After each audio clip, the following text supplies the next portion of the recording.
This is the Bishop of Motivation. Panagili said, when you are inspired by some great purpose, some extraordinary project, all your thoughts break their bonds. Your mind transcends limitations. Your consciousness expands in every direction, and you find yourself in a new, great, and wonderful world. Dormant forces, faculties, and talents become alive, and you discover yourself to be a greater person by far than you've ever dreamed yourself to be. This is the Bishop of Motivation.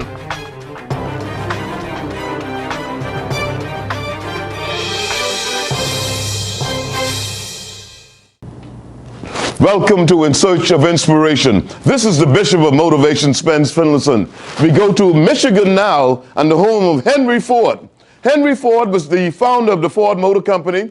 He was born in Spring Wells Township of Wayne County, Michigan on July 30th, 1863, to Mary and William Ford. He was the eldest of 6 children of the family of 4 boys and 2 girls. His father was a native of County Cork, Ireland, who came to America in 1847 and settled on a farm in Wayne County. Young Henry Ford showed an early interest in mechanics. By the time he was 12, he was spending most of his spare time in a small machine shop he had equipped himself with.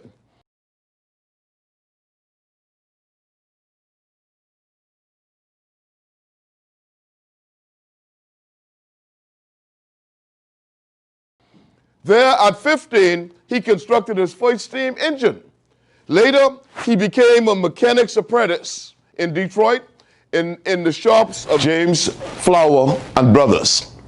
And in the plant of Detroit Dry Dock Company, after completing his apprenticeship in 1882, he spent a year setting up and repairing Westinghouse steam engines in southern Michigan. In July 1891, he was employed as an engineer at the Edison Illuminating Company of Detroit. He became chief engineer on November 6, 1893. Thomas Edison would become a lifelong mentor and friend to Henry Ford. On April 11, 1888, Henry married Clara Jane Bryant of Greenfield, Michigan, the daughter of Martha and Melvin Bryant, a Wayne County farmer. Clara lived to the age of 84 and died on September 29, 1950. They had 1 child, 1 son, Edsel Bryan Ford, who was born on November 6, 1893. Henry Ford's career as a builder of automobiles dated from the winter of 1893, when his interest in internal combustion engines led him to construct a small 1-cylinder gas engine model. The first Ford engine sputtered its way to life on a wooden table in the kitchen of the Ford home in Bagley Avenue in Detroit. A later version of that engine powered his first automobile, which was essentially a frame fitted with 4 bicycle wheels.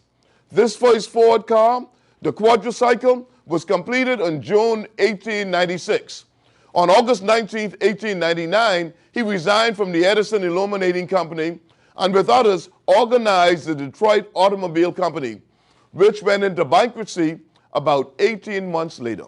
Meanwhile, Henry Ford designed and built several racing cars. In one of them, called Sweepstakes, he defeated Alexander Winton on a track in Grosse Pointe, Michigan. On October 19, 1901, 1 month later, Henry founded his second automobile venture, the Henry Ford Company. He would leave that enterprise, which would become the Cadillac Motor Company, in early 1902. In another of his racing cars, the 999, he established a world record for the mile, covering the distance in 39.4 seconds on January 12th. In 1904, in the winter ice lake of St. Clair, Michigan.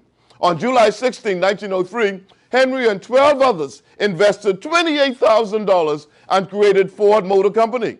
The first car built by the company was sold on July 15, 1903. Henry owned 25.5% of the stock in the new organization. He became president and controlling owner in 1906. In 1919, Henry, Clara, and Edsel Ford acquired the interests of all the minority shareholders. We'll be right back after these messages. Some call him a speaker. Some call him a trainer. Some call him an inspirator, others call him a facilitator, most call him a master motivator, but you can call him too. He's many things to many people. Spence Finlayson, founder, president, and CEO of the Phoenix Institute for Positive Development and Empowerment. Bahamian-born, international motivational speaker, corporate trainer, author, talk show host, and Bahamian Icon Award nominee. The Phoenix Institute specializes in motivational speaking, supervisory training, customer service training, seminars, workshops, retreats, and customized in-house training programs. And he became the sole owner of the company. Edson, who succeeded his father as president in 1919, occupied that position until his death in 1943. When Henry Ford returned to the post in September of 1945, when he resigned the presidency for the second time, Henry Ford recommended that his grandson, Henry Ford II, be elected to the position. The board of directors followed him on his recommendation. In 1946, Henry Ford was lauded as the automotive golden jubilee for his contributions to the automotive industry. In July of that same year, 50,000 people cheered for him at Dearborn, Michigan, at a giant 83rd birthday party that they held for him. Later that year, the American Petroleum Institute awarded him in his first gold medal annual award for outstanding contribution to the welfare of humanity. The United States government honored him in 1965 by featuring his likeness with a Model T car on the postage stamp as part of their prominent American series. In 1999, Fortune magazine named Henry Ford the businessman of the century. What an accomplishment.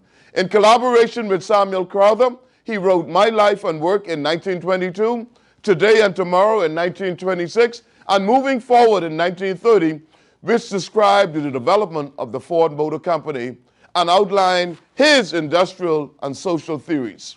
He also published Edison, as I Knew Him in 1930, with the same collaborator. Doctor of Engineering degrees were conferred on him by the University of Michigan and Michigan State College, now Michigan State University.